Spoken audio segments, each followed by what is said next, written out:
God is using your relationships to show you yourself. Welcome to Christianish. This is the podcast for women who have Bibles but don't necessarily have boundaries. My name is Keshia Rice. I am a dating coach and hypnotherapist. I help women learn how to heal from their unhealthy relationship patterns and to attract healthy, loving relationships. Now, I'm just going to give you a forewarning about this episode. This was not planned. I honestly just had this revelation, I guess. What I just said at the opening, that God is using your relationships to show you yourself, and felt that I needed to tell you this and to expound upon it. So I am kind of out here winging it because, again, this was not the planned episode for this week. I had planned to talk about something else. So, having had that word spoken to me, let's go with it. So, I remember not long after I became a dating coach, and if this is your first time listening to me, I'm recording this episode in 2025. I started coaching and dating and relationships in 2019, so I've been doing this 6 years now. And I remember when I first started coaching, there was someone in my church family orbit. I'm trying to be very vague because I don't want to out who this particular person was. But again, if you don't know my background, I'm a preacher's kid. I grew up Pentecostal. So, when I say church family, that is, yes, the churches that I went to growing up, but also, my parents were very involved in the PAW as far as going to different conferences and visiting other people's churches and all of that. So it's a very big family. But I remember someone saying to me that they didn't understand why I was coaching women on dating and relationships and charging for that when I could instead become a preacher, like my dad, and preach about it from the pulpit, right? That if I wanted women to find godly men, then that's what I should do, is go start a women's ministry, right?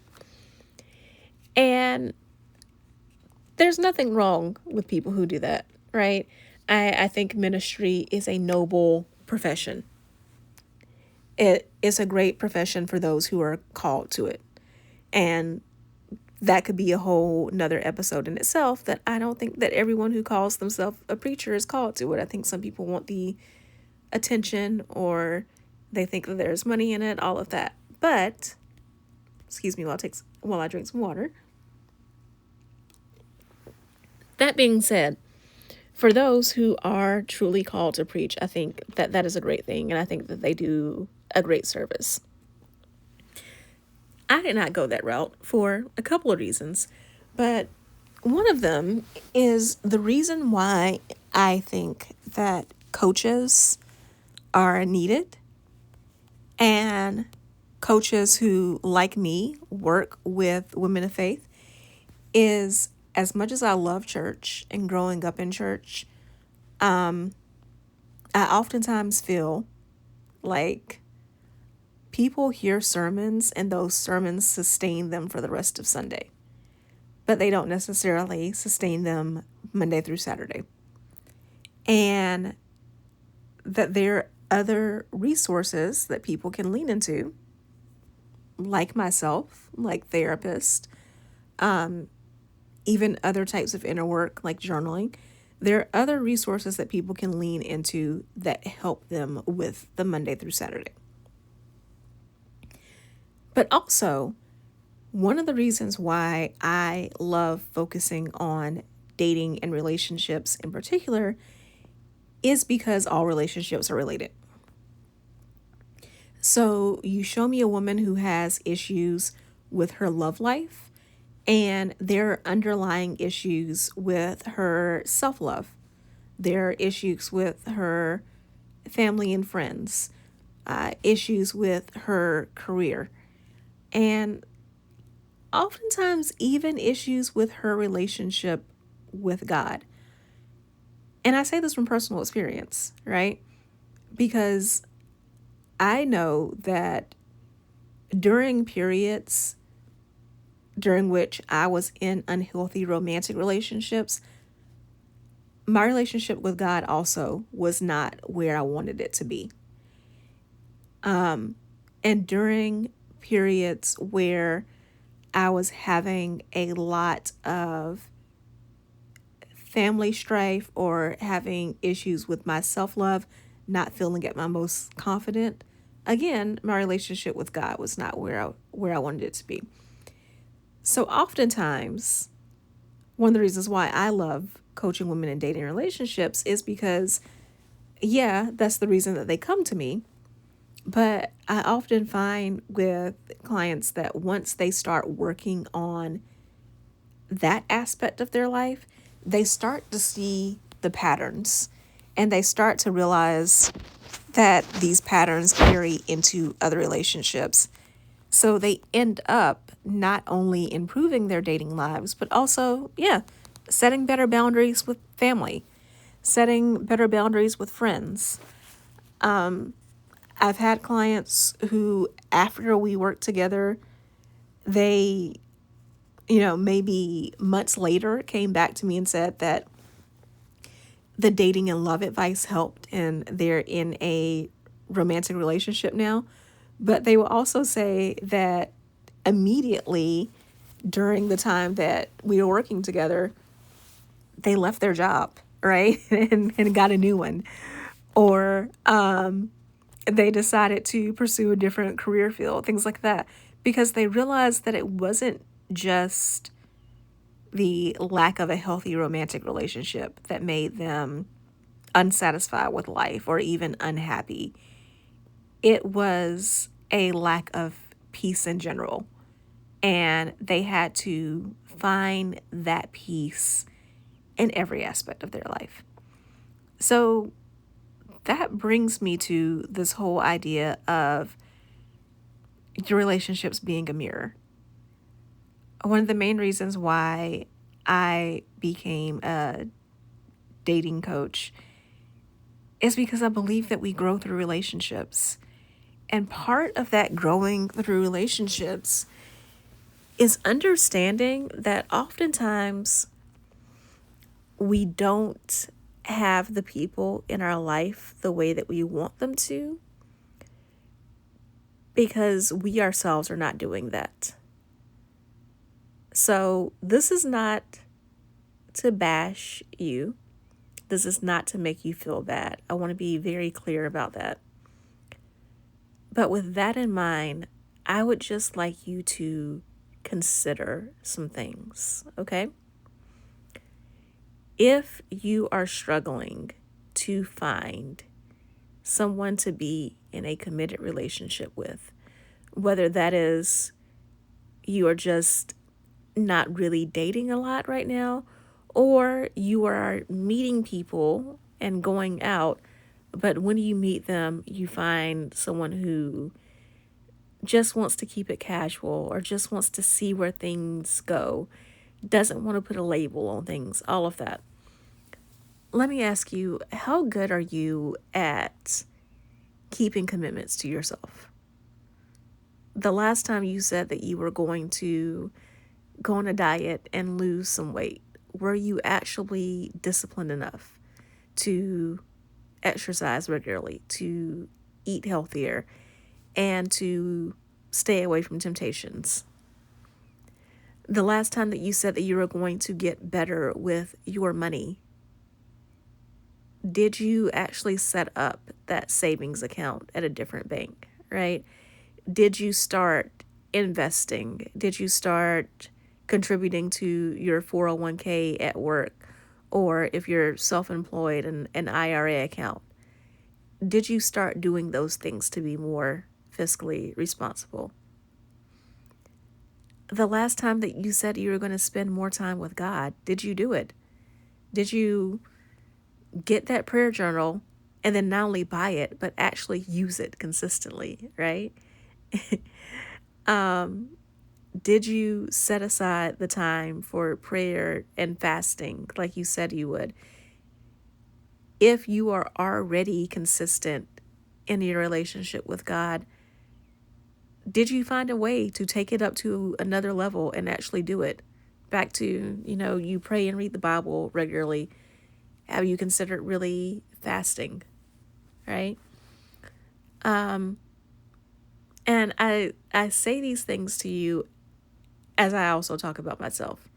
Because again, you know, I have had times where people in my life have not shown up for me in the most consistent ways. Even people that I had great relationships with or have great relationships with now, right? I've had friends that they've been friends of mine for 20 years. So I know that this person is a good person and is a generally consistent person, right? But there was a blip, like a few months in our relationship where they didn't show up that way. Even same in my marriage, my husband and I have a great relationship. Overall, it's very good.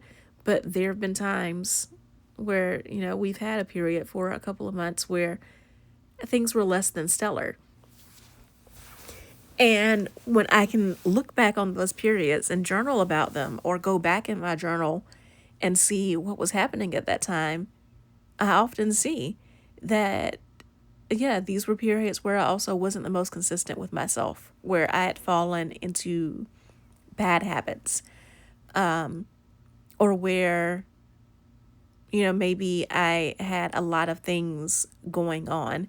And because of stress and other factors, I just allowed myself to be kind of in survival mode and not really thrive and be at my best. So the relationships around me and the people around me also weren't at their best. And I'm saying this because there's so much talk about 10 secrets to bring in the love of your life. I was going to say specifically to manifest the love of your life because I see so much of that content on social media right now, right? And yes, there are psychological hacks that can make you more attractive. Yes, I believe that we should pray for the things that we want. So that includes if you want a romantic relationship, you should be actively praying for it.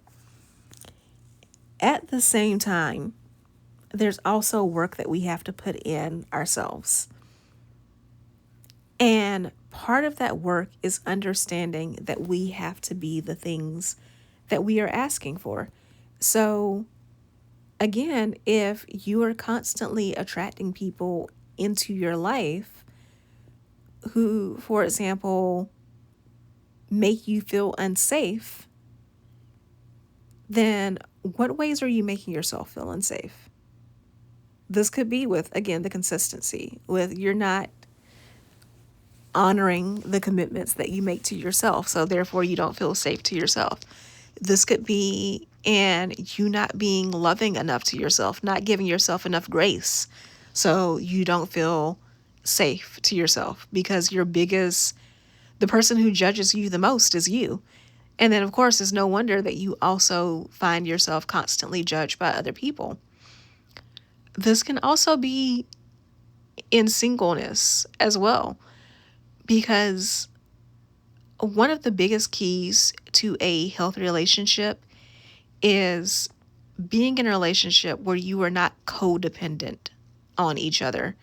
So it's not a matter of this person has to be around you every second of the day or you'll die. But you want to find interdependence. So you want to be in a space where the two of you can both be good on your own, right? But you're great when you're together because you both motivate each other to do better, to be better. And again, that starts from a foundation of you being good on your own.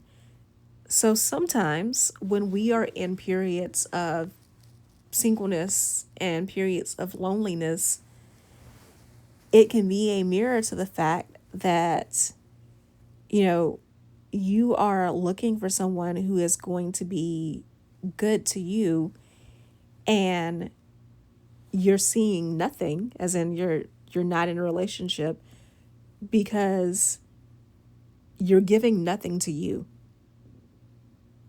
You're not doing the most that you can to elevate yourself. And when I say elevate yourself, I want to be clear that that can mean a lot of things. For some of you, that is just you have allowed yourself to become stuck in a rut, repeating the same patterns. Every day is Groundhog Day, and you are not doing anything to bring new flow, new energy in your life. So therefore, your life is stagnant, and you need to find some way to shake things up. For some of you, that is, you have bad habits and you need to actively get rid of them. For some of you, it is the fact that you don't know how to be consistent and committed in a relationship. So you say you want a partner, you say you want to get married, but you would never be able to sustain that. So you need to learn how to, again, start by being consistent with yourself. And yes, I know I've hammered that a few times already in this episode, but yeah, you need to be consistent with yourself. You need to learn how to trust your own body. This is things that are as simple as when you have to go to the bathroom, you go use it, right? Instead of trying to hold it because you're in the middle of working on something. Like, your body needs to know that it's safe, that you do the things that you need to take care of it. So when you're hungry, you don't get caught up in, oh, I'm busy working right now, I'll handle it a little bit later, and then a couple hours later you're starving. You go ahead and at least get yourself a snack now and eat something heavier later. And these things sound small, but you are building a muscle of commitment, right? And keeping this commitment to yourself is going to make it easier to commit the way that you need to a partner.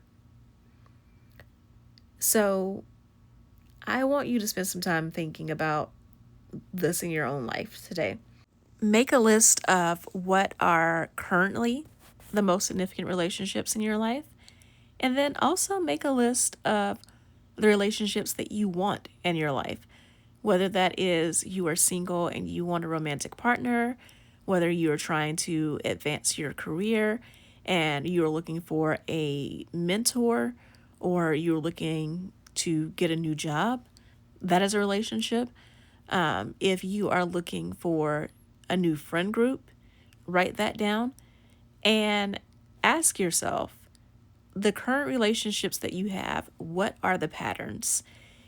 And what does that say about you? And then I want you to look at the relationships that you want in your life and write down what are the things that you want about those relationships. So if we're talking about dating, write down what it is that you want in a romantic partner, but also in your career. What is it that you want in a mentor? And as you look at these relationships, again, if you want a friend group, what is it that you want these friends to have? What qualities would they have?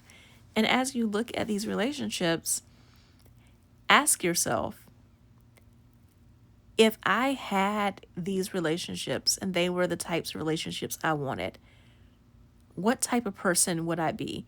How would I need to show up in order to sustain those relationships? These perfect people. So this perfect boss What would they want in an employee? Or again, if you're self-employed, your perfect client, your perfect customer, what would they want in you? The romantic relationship, what would your husband want in you? The friend group, again, how would you contribute to this group? And then ask yourself, how far away am I from that? What qualities am I lacking? What could I do to get closer to those things? Because once you consistently work on being the type of person who has the relationships that you want, you will start to see that your environment changes, your mindset changes, and the opportunities change. You will start to draw more of these people into your life. So let me know how the journaling exercise goes. You can find me on social media, on TikTok, on Instagram, on YouTube. I'm at Keshia Rice, KESHIARICE. In all of those places, DM me and let me know what you learned about yourself from this episode and from your journaling. And if you need help being guided through what it looks like to become the woman who has a healthy, loving relationship and finally has that peace, that provision, and that sense of being cherished, I'd love to help you work on creating that. You can schedule a call with me. We can talk about what my coaching program looks like. I will have the link for that in the show notes or in the YouTube description if you're listening over there. And I will talk to you soon. Love you so much. Bye. This podcast is brought to you by Contessa Digital.